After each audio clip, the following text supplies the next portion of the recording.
জুলাই কামরাঙ্গি চোর করছি মিছিল কান্দে লাশ লয়া। ওই দিন তুই আটু বাস নাই গানের লাইগা আটু হইছিস মাদক লয়া। যদি চিন্তা আমার জানতাম তোর পিছনের কাহিনীগুলা, কোনোদিনও খাড়াইতাম না আমি তোর নামের প্লেকার্ড লয়া। জানি না গানটা কতটা কার কাছে কেমন লাগছে, কিন্তু হান্নান ভাইরে যেভাবে ডিস করা হইছে পুরা করার লেভেলের।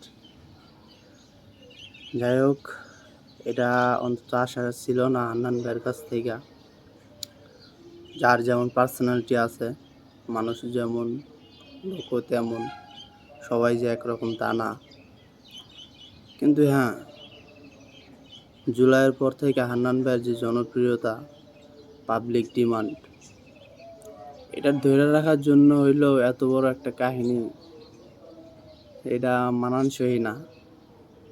আমগুর মতো যারা ইয়াং পোলাপান আছে সবটি হান্নান ভাইয়ের ভক্ত ধরতে গেলে জুলাইয়ের পরতে। এখন জুলাই আর হান্নান ভাই দুটা ছিল এক। এখন পাবলিক ফিগার এই কথাটা বাড়িছে, গানটা র্যাপ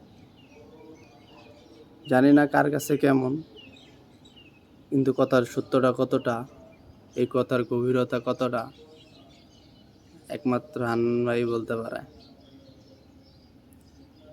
তো রিপ্লাই চাই